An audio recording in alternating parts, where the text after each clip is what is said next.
All right, guys, I'm back here with another week of the Football Apex podcast. Here with Elliot How's it going? and Ryan. What's up?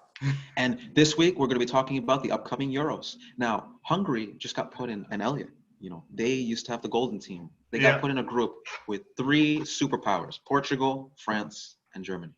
Now, what do you think of that group? And do you think Hungary stand a chance of getting past any of those titans? Okay, so just to quickly plug, me and Ryan did a whole thing, basically hypothetical tournament from groups to final. This whole bit a few days ago, and when we approached that group, I was really it was complicated because Portugal and France, whatever way you want to go with those two, both are going through. I think those are Germany aren't that strong, and if there is a team that can totally just lose their grips in the tournament, it's Germany. So the interesting thing about the Euros is the third place team can advance. I don't think Hungary are going to finish in the top three. They'll probably finish bottom, and it's possible they only get like a point. But if they have a moment against Germany and beat them, maybe they have a chance to go through. But at this, as it stands, based just because of the group, because they have a really great player who's going to be signing for a big club soon, and they have the RB Leipzig goalkeeper and another center back from the Bundesliga. So it's not strange to European football. But based on the group they're in, it's hard for me to believe that they'll get through. But for the Hungarian people and what they see, I think just being in another tournament again, being to Euros 2 times in a row, I think that gives them enough sort of feeling about it. They'd obviously want to go out and do great things, but just being there is an accomplishment for a country of that magnitude. It's not the golden team from the past, so it's like you win it or nothing. But for them, I feel like they'll be happy to be here, but I think they're also going to give all three of these teams tough games outside of Portugal, I think. So it's hard to say whether they can make it through. I would say probably not.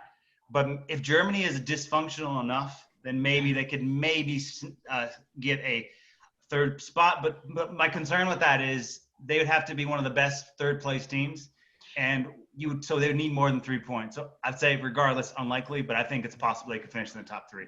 And you make a valid point because in the last Euro, Portugal had 3 draws and they classified as one of the best third-place teams. Whereas Turkey had a victory. They had 3 points, but they didn't qualify. And it's really subjective at that point. But, hey, it's all hypothetical. Now, Ryan, what do you think? Do you think that that Hungary stand a chance of advancing from the group of death? All right, listen, Elliot, and are you having a laugh? You changed your feet again. Are you having a laugh? Listen, no, I don't think so. I think it's great for the Hungarian people, but I think they're going to get absolutely torn up. And even without Mueller, think about it. Germany still has Timo Werner, still have Marco Reus up front. And I hate to say it's Hungarian people, I don't see a scenario where they don't let in 3 goals in each of the group stage games. I really don't. And I'm sure everybody's happy to be there, and I hate to say it's like when they go up against Portugal, it could be 5 or 6 because they have the best. Portugal's playing with the best young player in the world, and they still have a lethal goal scorer. So I say it's a no. I mean, if they get a draw, it'd be nice for them. No, the only game they could maybe get something. I don't think they will. So I just want to make that clear. Germany is their only route to points. That's it. Because maybe they could get France a game, but I think France is just better. And Portugal, this is a scary thing. Their second best player's name is Cristiano Ronaldo. And I don't care what anybody says. Joae Felix is their best player. He's their number 1. When Ronaldo's your number 2, you know you're freaking good because that's what's scary about a potential situation where Hungary tries to go get a team like that where their number 1 and number 2 player cannot perform and still get smacked around. And you can look deeper to their midfield. You can look to their defense. You can look to their goalkeeper. They're loaded across the board. It'll be difficult. I'm sort of hoping for at least a point maybe, but again, it's going to be difficult. But it's only because of the group they're put in. If they're put in a different group, maybe they have a different tournament. But based on the group they're in, it's going to be almost impossible for them to get through.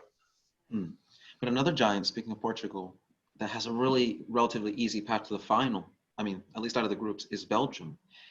they basically were gifted this group.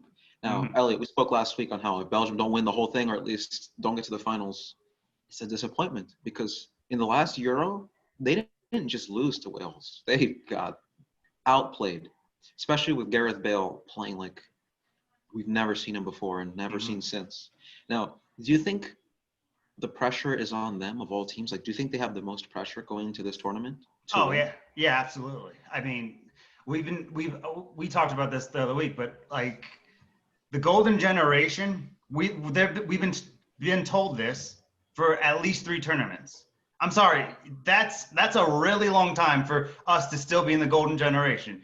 And they talk about De Bruyne and Hazard and all these other players, but none of those players are in. They're closer to 30 than 20 at this point.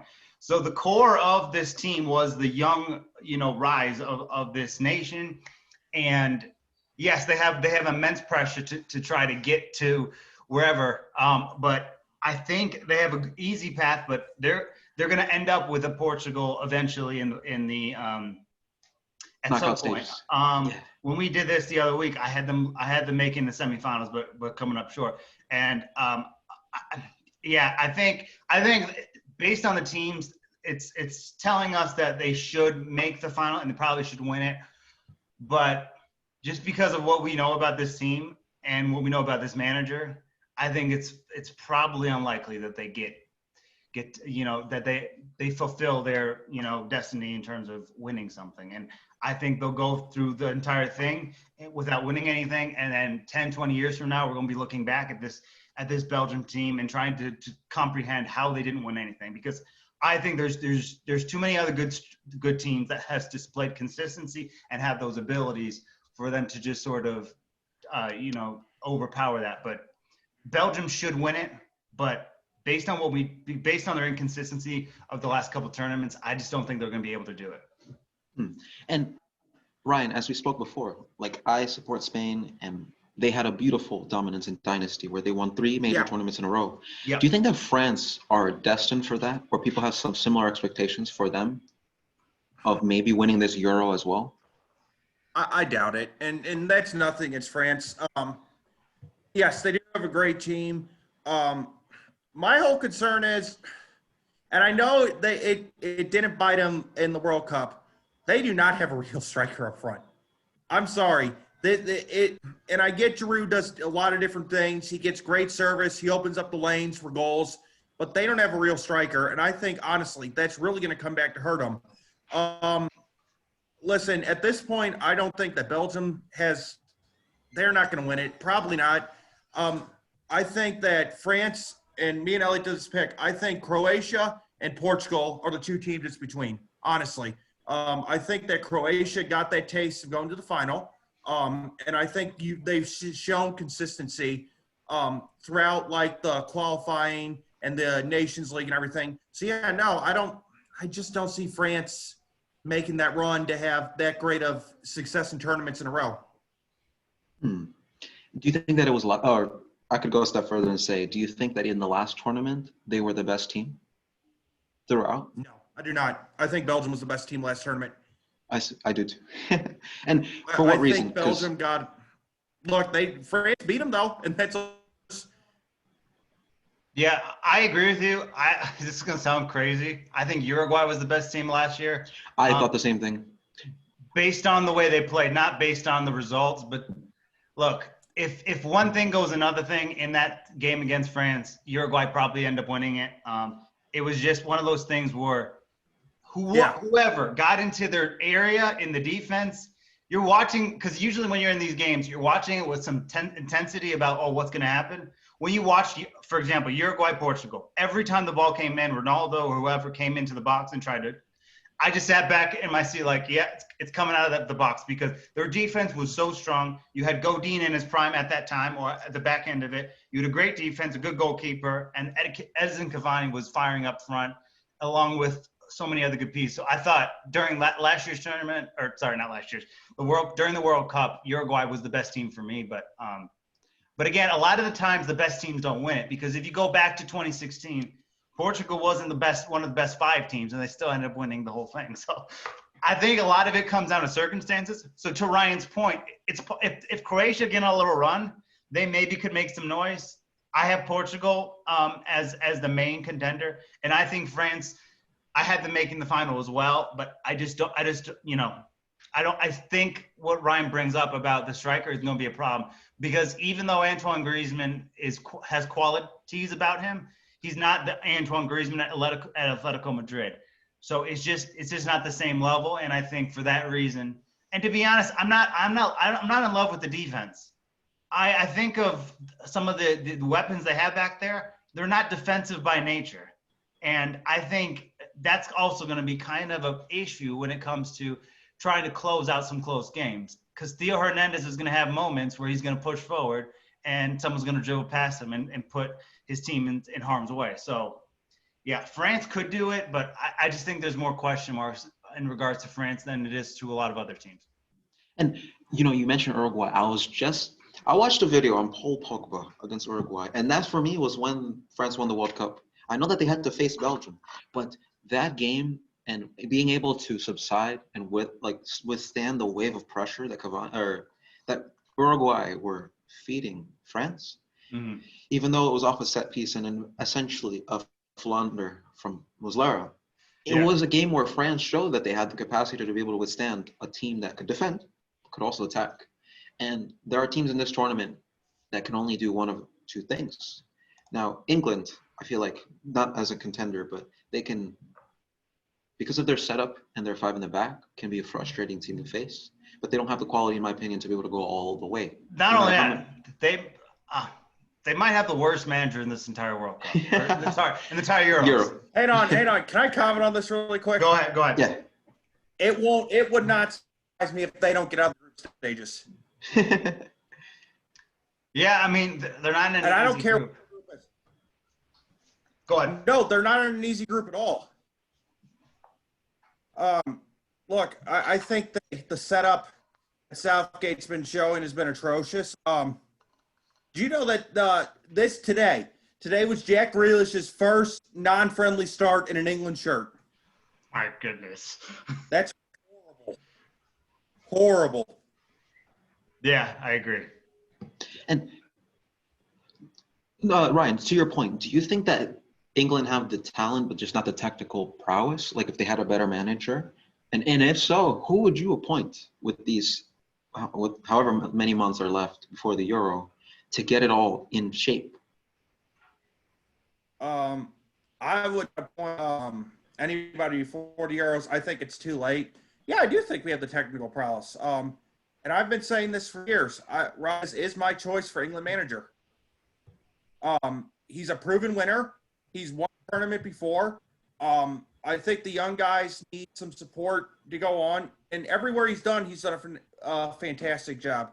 Look at Newcastle. He took a relegation side 4 times, for 4 seasons, and kept them up. Not only did he keep them up, I think he finished in 10th a few times while he was managing them. I think he wants a lighter job than what he has now. So, yeah, he'd be an absolute pick. Wait, believe it or not. Sorry, say that again. Who are you talking about here? Rafa Benitez. Oh, okay. That's what I thought. Okay, I just wanted to I heard Sam Allardyce, and I was just laughing. But, yeah, Rafa Benitez is still a great manager. Napoli, Real Madrid, even though it didn't work out that well. Valencia, who could forget, and Liverpool. He's got what it takes. And actually, he already knows England, like the backside of his hand. And when they had Sven Goran Eriksson in 2006 when they went to the World Cup in Germany, and that was a foreign manager. It's like England always have this kind of hatred towards foreign managers. They don't give them a chance. Yeah. But I think that they should go for it. And I heard Antonio Conte, if they like playing 5 in the back, he'd be a perfect fit for them. Only problem is that he's explosive. He's very temperamental. And so if you've got players who have a little bit of ego giving him a hard time, it won't fare well with them. Plus, he doesn't have that passion and love for England anymore. I'll say this though, I don't think Conte works either though, because I agree with Benitez. And here's something I think we should know. The mental part of this is important. When Benitez got the Valencia job, and I only learned this when I was touring the stadium last summer, he took the mirrors out of the locker room because he wanted to make the environment an environment of work, not to look at your hair, not to, do all these other things that a lot of footballers do. So the mental part will be in his advantage. But the reason I don't think Conte will work either, because I don't think he would adjust. And I think it's proven at Inter, at least the last year or 2 years, whatever, that he's not capable of something like this, even though I think he has qualities. But Benitez makes sense because they're familiar. The English media and the English, they're just familiar with Benitez. The players would be familiar with him, and I think from a mental perspective, it could be excellent. I don't think England has the squad at this point to challenge, but they have to do better than what they have, because I think Ryan could be right. They might not make it out of the group, because I just don't think – well, the manager's awful, but the team I still think has a bit of work to do before, we get to that point. And, here's my thing. This is the tournament where I would start Grealish, Bukayo Saka, and Jadon Sancho every single match and just see what you have. Because you're right, they ain't winning it this year. No way. Your young guys and see exactly what you have. I mean, look, I get Saka's 19, I get Sancho's only 21, and I get Grealish's only 24. But those three are the future of the England national squad. And by the way, if Dean Henderson is not the starter in net, Southgate should be out match 1. I'm so sick of watching Pickford. No, I'm not joking. It's awful. It is so putrid. No reason why he should be the starter. It should be Dean Henderson. Dean Henderson's England's number 1. Yeah, no objections for me. I agree. And I guess, why do you think that Pickford has that solid place in the lineup? He doesn't play for a big European I'll tell you team. why. Because let Elliot go, because he is right about this. Because here's why, right? So there's an infatuation with Pickford because of the World Cup he had. What is the thing England always do when it comes to penalties? They lose. They lose shootouts. They lose. He was the first guy to basically take England into a victorious penalty. And it wasn't because of the England kicks were so perfect. It wasn't because the Colombians were hitting the right spot. He made some outstanding saves in that. So you have that memory of that moment, and it's like you have to get it. And I heard after that tournament, people were talking about Bayern Munich. People were talking about some of these big. Obviously, it's crazy, right? They lived in egregious. Go ahead. It's absolutely egregious that they were talking about Bayern Munich. I mean, this is the crazy thing. If Dean Henderson didn't have the breakout season that he had, I would even be considering starting Jack Butland from Stoke, who's playing in the championship. Like, that's how I think of, and I'm not joking. That's how I think of Pickford. Just because you have one good match, that don't cut it with me. I'm sorry. He had a great World Cup, but then he went to Everton and has looked horrendous. So you shouldn't be rewarded if he's your own. It's not like, I don't know an example here. It's not like Sweden doesn't have a surplus of options. So for example, Robin Olsen can have a great World Cup, fall out at Roma and then go somewhere else and not do the best, but still do enough. He's not going to lose his position because there's not someone else who can take his job.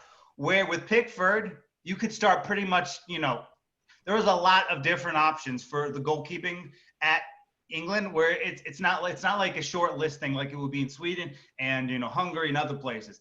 So he can get by with being not the best, but when you're England and and just because you had that great tournament where you came, arrived to the moment and delivered, doesn't mean you deserve that spot. You should be, after that happened, that's great. You have to consistently play like that, or you shouldn't be in goal. And you can talk about whatever you want about some other situations, but I would rather go with a risky choice than have someone who has week in and week out has underperformed in the Premier League, and that's the problem. Here's the thing. I was going to say two things. One, England have trauma from the last tournament because if you remember the last Euro, Joe Hart let Iceland win that game, essentially, by his two mistakes. And the second, God. I'm so sorry. I'm sorry. I had to do it. The second thing I was going to say was that Spain had that same situation. They had Iker Casillas, Pepe Reina, and Victor Valdés. But Casillas was playing well, played for Real Madrid. Whatever your take on them being top 5 teams in the world at the time, he had that spot solidified. But with England, it's like Everton. No offense, but like what if, I don't know, let's see, France's goalkeeper was playing for Toulouse. Wouldn't you say to yourself, that's a little weird, you know? But, you know, Lloris plays for Tottenham Hotspur, you know, I guess I made Which the is same a small exact. club. Hang on, I want to cut in. Which Hey, they are Arsenal a fan. tiny club. Arsenal fan. I mean, they're no, hang on, and I'm not joking. But that's the crazy thing. Like, you can find a keeper anywhere, because if you look at it, Everton in history is a 10 times bigger club than Tottenham is. Right. But I'm not joking. Go ahead. I was just gonna say, we also remember, just because you're playing for a big club does not mean you justify that position. James, you'll remember this. Remember Benjamin Pavard was playing for Stuttgart for France, right?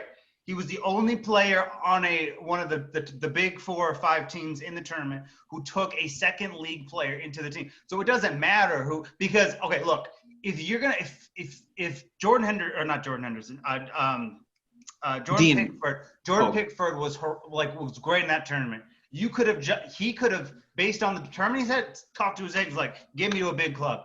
But he literally could be playing for a Bayern Munich. But it just, I mean, he's not that quality. But based on the tournament he had, he could have done that. And if that had happened, he wouldn't even be in the conversation because he would not be playing. So it's just, there's always, it doesn't matter who you play for. You could be playing for, I mean, as long as you're in either the first or second division, you know, you should have an opportunity. And there are some great players in Bundesliga too. There are great players in the Championship. There are great players in Serie B. So it's not just totally in tune with, you have to be a Real Madrid keeper to be, or a Real Madrid player to be able to do this. So I'm fine with the one at Stoke, because just because he's playing at Stoke doesn't mean he's not a good keeper and would be good enough for Butland. Yeah, but they have a plethora of problems on top of just the goalkeeping situation. But the goalkeeping situation can make or break England. So if Jordan Pickford plays like he does usually, they could just slip out of they could just show up and leave real quickly. And here's my problem. You saying that too, Elliot? If you were, and James too, if you're the manager of England, would you take John Stones to the Euros? Honestly, he plays for City. No, No, probably not. I still wouldn't. And Exactly. He's not even playing that many games. I'd rather have a guy playing for Walsall, League 2, playing for us. And I'm not joking about that. Coming to do a job than him. Ryan, you make a valuable point. Like Connor Cody, he does a better job than Stones. And if you swap the two, you would think that Connor Cody deserved to play for Man City. Whereas John Stones, I guess, was it the Euro? At least the hype into that tournament where Man City starts the 50 minutes. The thing with Stones is he needs a move to recreate himself, but he's not in a place right now where he can justify a selection. And again, I think it will come down to Southgate making the wrong decisions. And same with Martinez, because you and I talked last week about Martinez always, or I don't know who I talked with, one of you two, who always leaves someone at home that they shouldn't. You know what I mean? And yeah. And Southgate is going to do that. I don't know who it is. Somebody is going to be left at home that is going to be the specific skill that they need to win these games. And yeah, to be honest, I think if they get out of the group, it's probably, a show up and get smashed and go home. When we did this episode last week on our other show, I had said that. So in my hypothetical tournament, I had Portugal and England in round of 16, and I had Portugal winning that 4-0. And I was tempted to even say 5, because when England face a real team, it's not only going to be over, it's going to be humiliating. So they have to get, for example, the goalkeeping situation right, because they have little hope even with that. Well, who do you think is going to be the team that comes into the tournament with expectations but fails completely and miserably? Who do you think is going to be that team? Ryan, you go first. Let me think about this for a second. I think it's going to be Spain, and that hurts because that's like shooting myself in the foot. But they have, for the first time maybe ever, a dysfunctional midfield.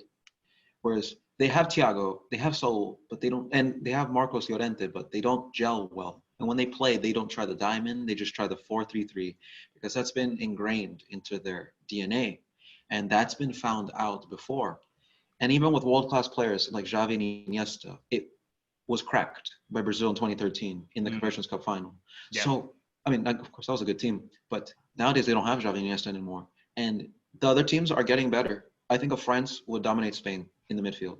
That goes without saying. Yeah, I think. Okay, so just because you're the Spanish fan here, I'm gonna say this: you have to win the group. If you don't win the group, you're going out in the round of 16, right? Always. So when me and Ryan did this the other night, I had them going to the quarterfinals only because they ended up with a third place team, and I think it was Denmark, right? And that's why I had them going to the quarterfinals and just going home after that. Where if they get second and then they have to play a real team, they're going home. So Always. the way they make the quarterfinals, and I think quarterfinals is probably a ceiling of what they can do, is you need to win the group. If you don't win the group, you're going to end up with someone who is already better than you and had a better tournament so far. So they're going to be going into the game with momentum. I don't know who that would be on the top of my head, but the only route for Spain to make the quarterfinals is through like a Denmark or a Russia. But even at this point, I would take Russia over. And you just read my mind, because what do you think happened in the last World Cup? They got Russia. They went to penalties. They lost. Yeah. And no team is safe. Let's not stop there, though, because they were outplayed in that game, too. It wasn't just that Spain lost, because anybody can lose in a penalty shootout because it's the luck of a draw. But they were outplayed in that game, and the way the match ended was rightful based on the way the match had transpired. I remember Russia just seemed to be more in control. They didn't seem to be bothered or threatened by Spain in any way. And this is a Spain that had at least had players from the World Cup team. So I think Spain is a team that's likely to underachieve. I think in that class, you're probably looking at, we talked about England, so I'm going to throw them out for a second. Either Spain, I don't know, Belgium seems too talented to flame out early. I think Italy could flame out early. I think there's a few different teams, but I think if you're a Spain fan, it should be really focused on winning the group, because I think the tournament ends before it even starts if you don't win the group, because that's what it's going to come down to. I think there's a few teams that comes down to those small details, but winning the group is essential for Spain. But that's what I would say about that. I agree. And Ryan, what about I got you? mine. It's actually a team in Spain's group. I say Poland. Yeah, they lost today to I believe Italy They are themselves. coming in with expectations. This is their third tournament in a row. People expect, I would say, probably the quarterfinals, and I think they have the best chance of letting their fans down. Look, I get they have Lewandowski and they have a decent keeper, but the rest of the team is so suspect. It's sad to see. But they are a team with expectations, because they do have the current best player in the world right now. Or one could argue the best player in the world right now. At minimum, one of the best three players in the world, regardless of who you ask. No, you're right. I mean, Poland have one of the best keepers in the world, at least in the top 10. You have the best striker in the world. And even though Harry Kane is amazing, it's not even close, from my opinion. I think Lewandowski is clear of everybody.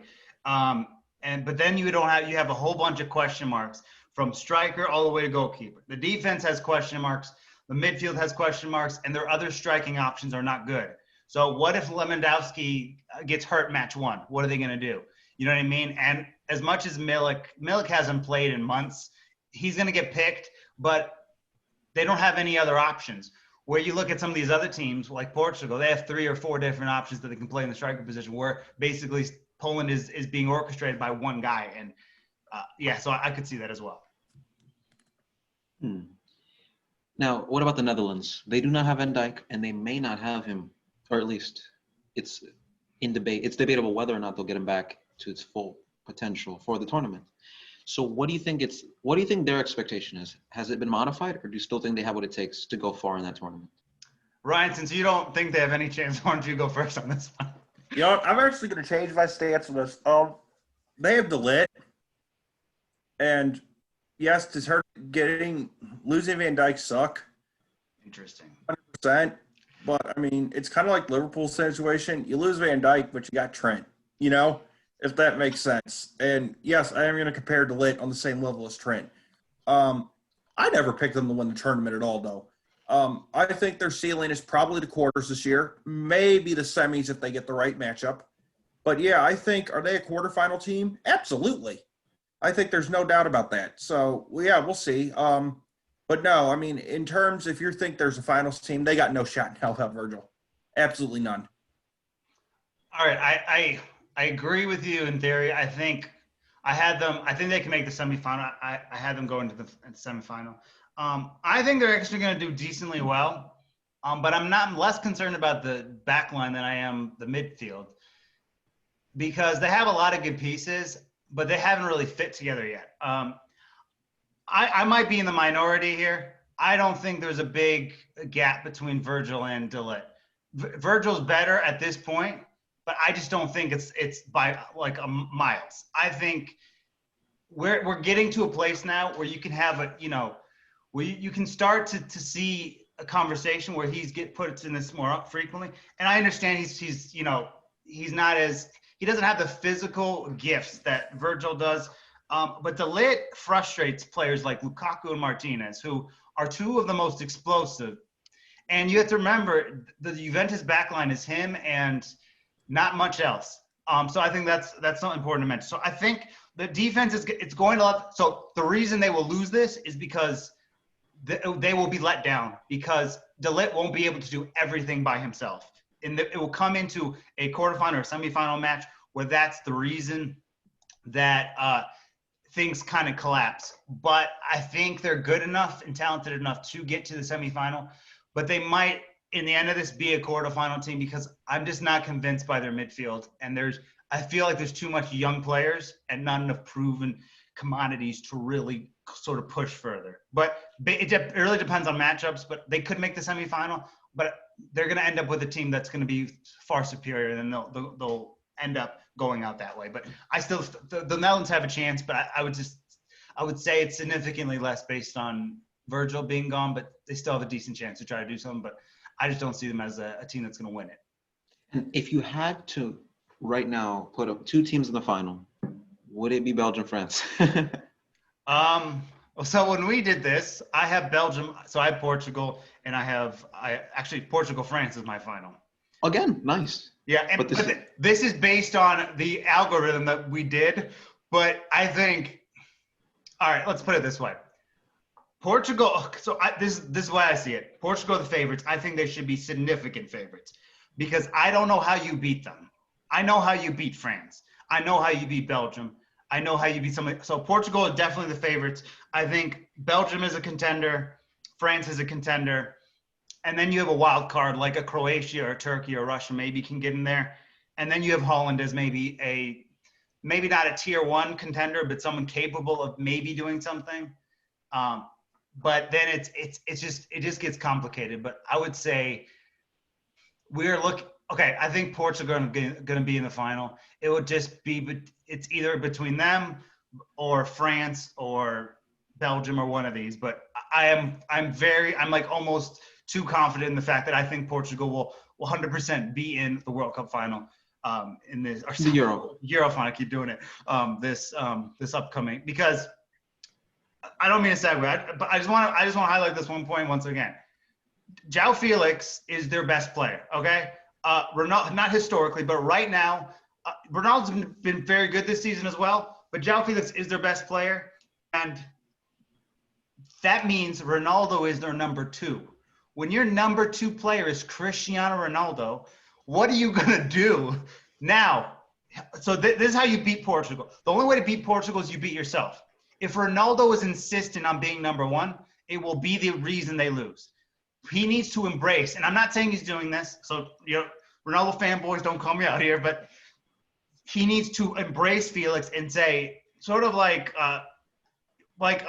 in basketball when LeBron, Anthony Davis and LeBron. Yeah. I was gonna say Wade and LeBron. Wade was the guy, and then LeBron was coming up, and he says, "No, you're the guy. You take us." And Cristiano Ronaldo needs to put Felix in a position where he's the one that sort of dictates everything, and Ronaldo will be right back there to do what he does, and he'll get goals. But Felix has to be the best player. If he's not, I don't think they win it. But if he's their best player, which I think he is, I think it's very likely that they'll repeat, and they're my pick to repeat. This will, in my opinion, this will be the summer of Joae Felix. I expect him to win the Golden Boot. I expect him to be the young player of the year of the tournament, and I expect him to be player of the tournament. He's going to get pretty much all the honors, because I think this momentum that he has, 10 games, 7 goals with Suarez, by the end of the season, he's going to have a 20-plus goal season, and I would guess probably 7, 8 assists, something like that. So if he goes into this term with a 28-goal, 7-assist season, he's going to have that breakout season. He's going to justify his price tag, and he's going to be ready to take on everyone. And I think he will outplay Mbappe in the group stage. I think he will have a hat trick in this tournament. So to me, it's all Portugal, but there are obviously teams like the Netherlands and France and others who might be able to have something to say about that. Even a Croatia or Turkey or one of these could do something just because there's always something special. But that's what I would say. I think it's clearly pointing in one direction. And I agree that Ronaldo is capable of taking the back seat, because I remember when Portugal played Spain, he was trying to feed Guedes in. And actually, funny enough, Guedes is the one that scored the goal in the Europa League final, or UEFA Nations League final. Mm-hmm. But he's capable of taking that leadership, like Robin role, to let someone else be the Batman. And Felix has the fresh legs to be able to get in behind. But the question is, he's done it for a game. Can he do it for a tournament? I'm talking game 1 to the final, because that is how you break down Portugal. They'll have to do it to themselves, because look, what are you gonna do? You have Joao Felix, you have Cristiano Ronaldo, you have Diego Jota, you have Andre Silva. Those are just their strikers. So literally, they have 4 strikers capable of scoring a whole bunch in this tournament. Then you have a great midfield with so many good components there, with Bernardo Silva, with Bruno Fernandes, with so on and so forth. Their defense is not great, but it's very solid, and they have 3 good goalkeepers. So I don't know. That's just me. Ryan, do you agree? Do you think that Portugal are going to the final? Because I see it. They're definitely going farther than Spain, which hurts, but that's just the rivalry we have. They're going to the final, but they're losing to Croatia. That'd be funny, because that's the team that knocked them out last time, so it'd be beautiful revenge for Croatia. I see that happening. Yeah. But a Portugal-France final is also very That's nice. what I have. Just for the record, I have Portugal-France in the final, and I had 2-1 win for Portugal, and Joao Felix scoring twice. Ooh, does that mean that Belgium will disappoint you, and that this is? So I had actually my list in front of me. I had Belgium losing to France in the semifinal. Ooh. But that's Elliot, where did I have Belgium? James, do you just want to hear what we had, so we're all on the same? All right. Yeah. Okay. So Ryan had in the round of 16 had Belgium over Wales, Italy over the Ukraine, Portugal over Denmark, Sweden over England, Spain over Germany, Croatia over France, Holland over Poland. Let's see. And then you had, I think, Russia in the, it's Russia. Russia in the quarterfinal. Belgium over Italy, Portugal over Sweden, Croatia over Spain, Holland over Russia. And then in the semifinal, it was Belgium, Portugal. He had Portugal. He had Croatia over Holland. And then he had Croatia over Portugal. Then I had Belgium beating Poland, Turkey over Ukraine, France over Wales, Croatia over Sweden, Spain over Denmark, Portugal over England, Holland over Germany, Russia over Italy. And then my quarterfinal was Belgium over Turkey, France over Croatia, Portugal over Spain, Holland over Russia. And in the semifinal, I had Belgium over, France over Belgium, Portugal over Holland, and then Portugal over France in the final. So so that's just what we had. So everyone knows, we did this based on who we picked in each group and who would they play if we're right about everything. So this is all hypothetical. Some of this stuff may not even be accurate, but this is just what we did. But yeah, anyways. So that's the gist of it. So I had Belgium going out in the semifinal, and we both kind of agreed that we don't think they're going to win anything. But anyway. And you know that this is a beautiful game. Go ahead, Ryan. Yeah, Ryan, you go ahead. I think the reason me and Elliot both had this is because, look, as much as I respect Roberto Martinez for winning the FA Cup of Wigan, which was unreal. I remember when that happened. That was one of the coolest moments in English football in the past decade. Um, I think that's about his level, if that makes sense. His level is a Wigan or a West Ham or something like that. I don't think he's cut out to manage these type of players. That's all I want to say. Yeah, I agree. And one more point, and James, you and me have discussed this already. When they really started to get that momentum early, when Hazard and De Bruyne were much younger, the best box-to-box midfielder in the world at that time was Raja Nainggolan, who played for Roma. Now he plays for Inter. At that point, I don't think that was that debatable, other than people who just don't like Serie A. But that's irrelevant here. Since Martinez got that job, he barely touched the field. He played in one tournament, got maybe 2 games, scored a goal, but he was consistently not taken. And stuff like this is why he's not going to be successful. There's going to be somebody out there who is going to be the guy. And we also talked about Mertens potentially being sort of, clotheslined by Martinez's tactics or whatever. And there's going to be a player in this tournament that would have been the world for them that doesn't make it or doesn't get the game time that they feel like they deserve. And that's what it comes down to. So I think Belgium are going to do this to themselves because I like Martinez. I think he can do a good job at a mid-table to relegation fighting team. But this job was above his head. And I just feel like there's one of these mistakes. And we don't know what the mistake is yet. But after the tournament, we'll know exactly why they didn't win it. And it will come down to one of these little things. And I just don't think he has that tactical sort of like inspirational, influential type of management style where he can make that adjustment. So there's going to be adjustment that's not made, and that's going to be why they fall short. Don't forget, Thierry Henry ain't there to work with the strikers anymore. That's a good point. Terrible head coach. But you cannot tell me that he was not responsible for at least some of the good came out between Hazard and Lukaku during those tournaments. I think you're going to see a big scoring dip now that he isn't there. Also, before we go on, I have a question. Would you even start Eden Hazard in this tournament the way things have gone at Real Madrid? And that's a legit question. No, that's a great question. I wouldn't. Unless things improve. If things start to go upwards, then maybe you consider at this point, no. No way. No, you can't. I just think that it just doesn't make sense for them to do that. And he has to earn his place back in there. And he's on the verge, and he's done okay. But he's on the verge of ruining part of his legacy about how bad he's been with Real Madrid. So, no, I don't think he gets a start from me. And neither does he for me. Right. And I love Real Madrid, so I will tell you firsthand, he's redundant in pretty much any system that he wants to go into. Unless it was like a team that desperately needed a player, he shouldn't be seeing that Belgium starting 11. But definitely take him to the tournament, don't get me wrong. But don't start him. Yeah. Because that actually disrupts the chemistry. Now, I know that he actually is a little bit of a leader for them, especially with the last World Cup, the way he performed. But he's not. But in fairness, that was before he went to Real Madrid and he destroyed his entire legacy. Yeah. He's got a lot of work to do. He's got a lot of work to do. Oof. And it's sad because he dreamed of that Real Madrid jersey. He didn't do anything wrong. It's just injuries. And his finishing was I also terrible. think the lights were a little bit too bright, if that makes sense. Yeah. Oh, Ryan, you're muted.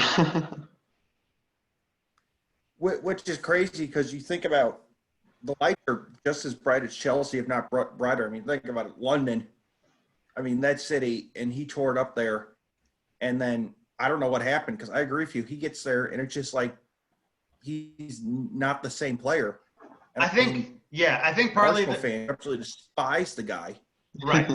And I think partly the reason is he saw this dream of Real Madrid in his mind where he's like the big lights at the Bernabeu, playing with, well, Ronaldo was gone at that point or was about to leave, but going into that stadium and being able to be part of history. And I think he felt he already belonged with that without having to do it. So when he did it, everything just fell short for him. And I kind of feel bad. I don't feel that bad because he's got more money than I could ever dream of. But as far as a player dropping, it's just hard to compare it to anything else because it's hard to see. I'm sure there's other examples, but a player who had that peak and just basically, nosedived on their career following a big move. I don't know. It's unfortunate, but it is what it is. And because of this, I think he's a questionable squad player at best. Like, if he doesn't improve at Real Madrid, I don't think he should make the squad if things stay the same. He has to improve a little for them to justify taking him. And before we go on, I do have one more point. Look, and this is unfortunate because no matter who came afterwards, it was going to be hard. I would have never taken that number 7 shirt at all. No. I think it's. I mean, if you think about it, I mean, and if you're like a Barcelona player coming in, if you're like the next big signing, I would avoid number 10 shirt like the plague, you know? Yeah. I just think they're too overly ambitious because they want to be like, yeah, I'm the next Ronaldo, I'm the next Messi. But that's literally what destroys them.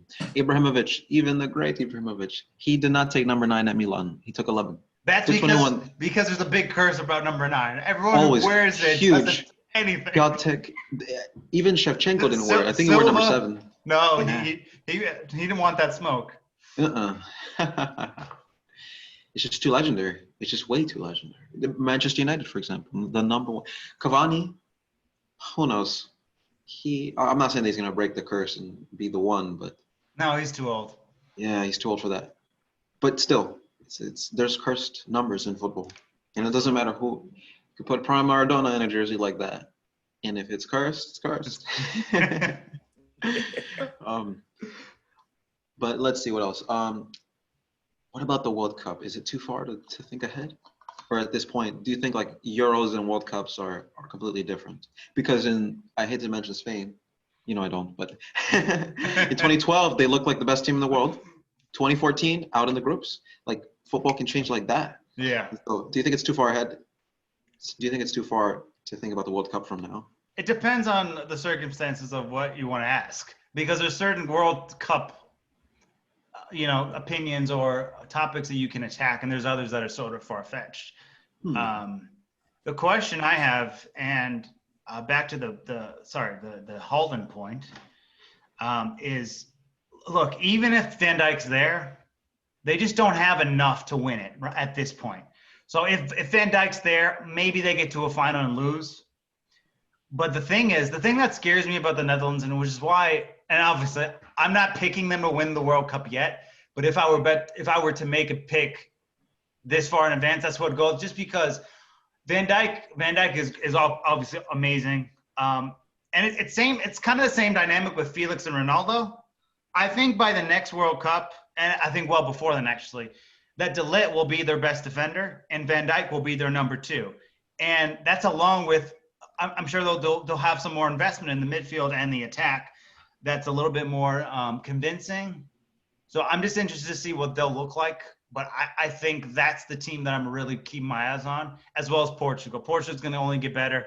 But the problem with this is Joae Felix is going to be the man in this tournament, but he will not have the luxury of a number 2 Ronaldo, not number 2, but as the number 2 option, Ronaldo in the next World Cup. It will be him and only him. There'll be other pieces there, but it won't be like it is now, which is why there's maybe a little desperation or more desire to go win it now. But I think among the storylines that are going to happen, we don't know. But the Netherlands seem like the one where you could see the most growth between now and then, where some other teams who have some aging players, you don't know what they're going to look like. They could just not.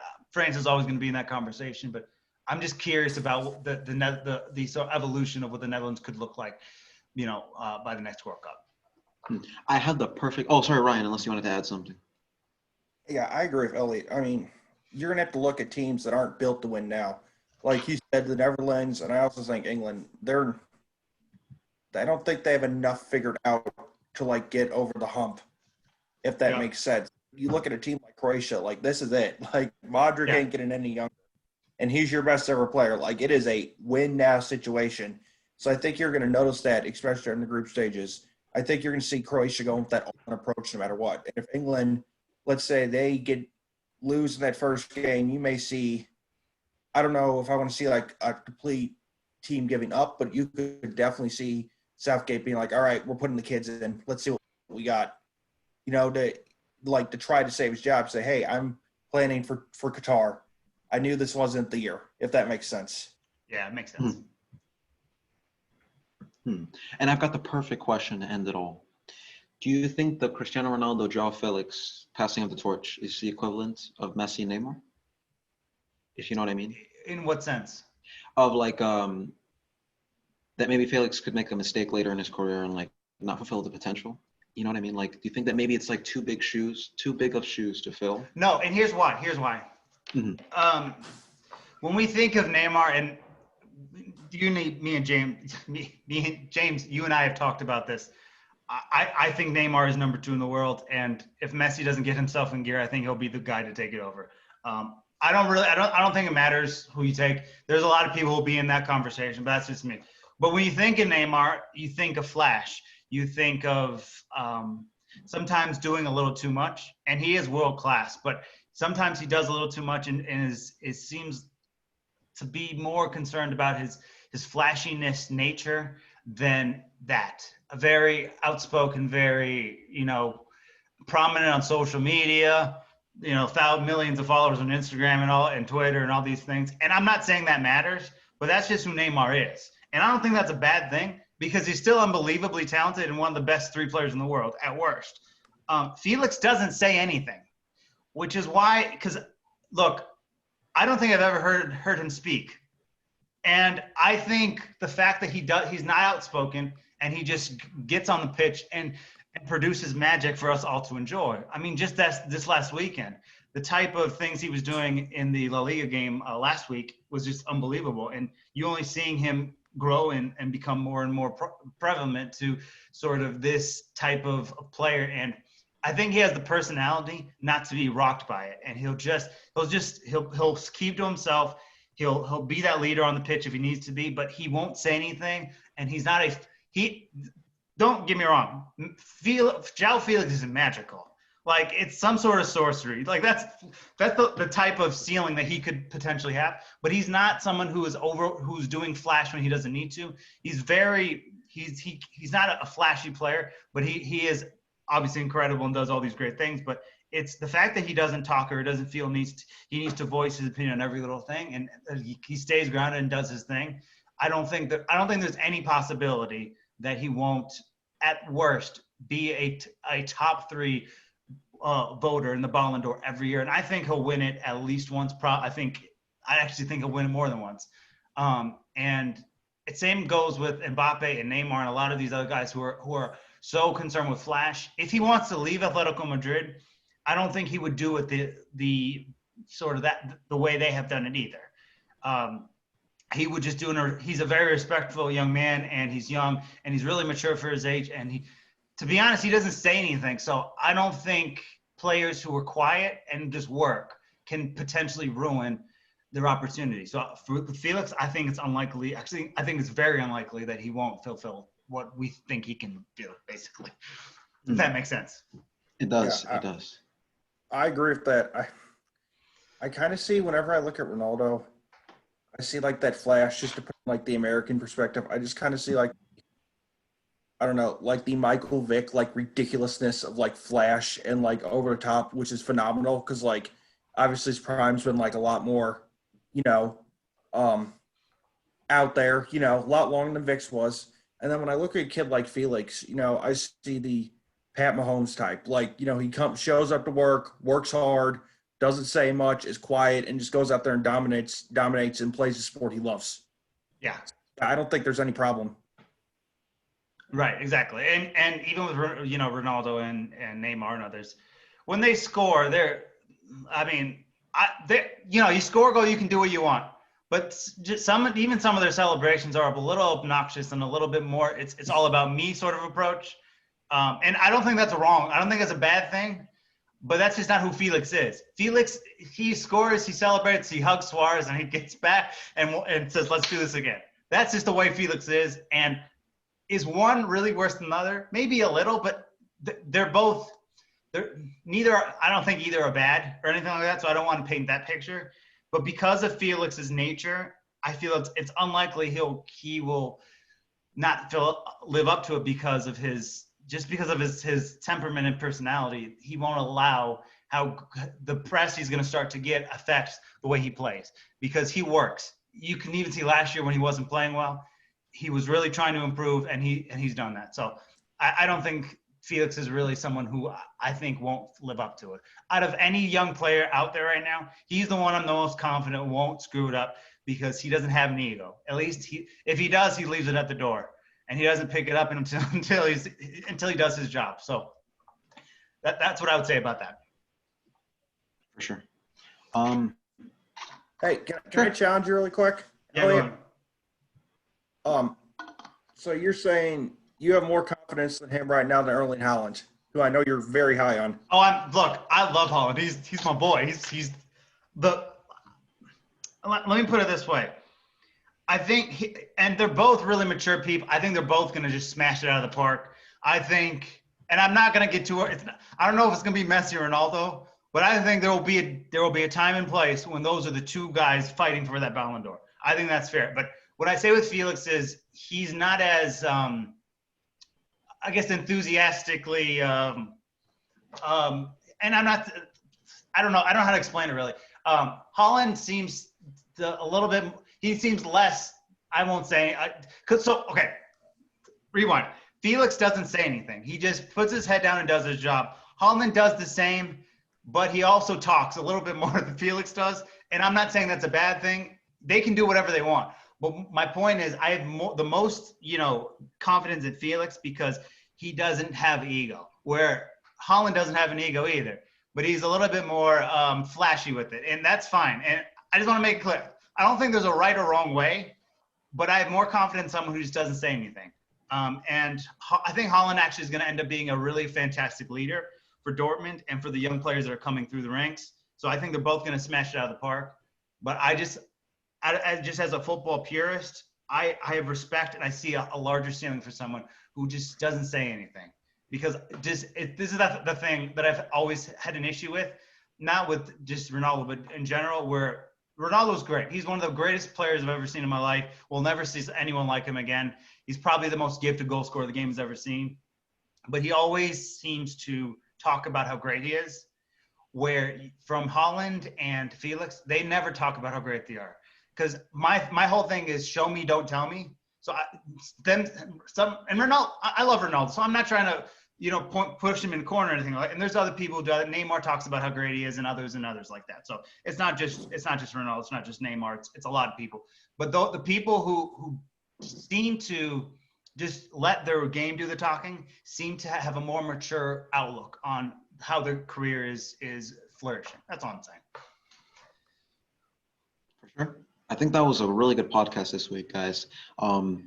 Definitely tune in for next week. So I don't know if Ryan will still be here with us, but it would be a pleasure to have you. Yeah, we can have Ryan on periodically. We'll also look to have some other guests as well, but for sure. And once the international break is over, we get to the real nuts and bolts of football, which is club football. Yeah. Which unfortunately we didn't get to talk about today. On next week to complain about Arsenal losing. Yeah, pretty much. Right. To like. We'll have Ryan be like a recurring guest, kind of like our show with Gabe. That will be your role on the show. So I think this was good. It was interesting because me and Ryan had just talked about all this Euro stuff, but now we didn't really talk about it specifically. We just talked about who we have going where. But I thought this was a good podcast just because all of us were able to talk with context of the individual storylines that are going to be in this tournament. So I thought that was pretty good. For sure. But until then, for you guys, it's been James, Elliot, and Ryan for the Football Apex podcast. Catch you guys later.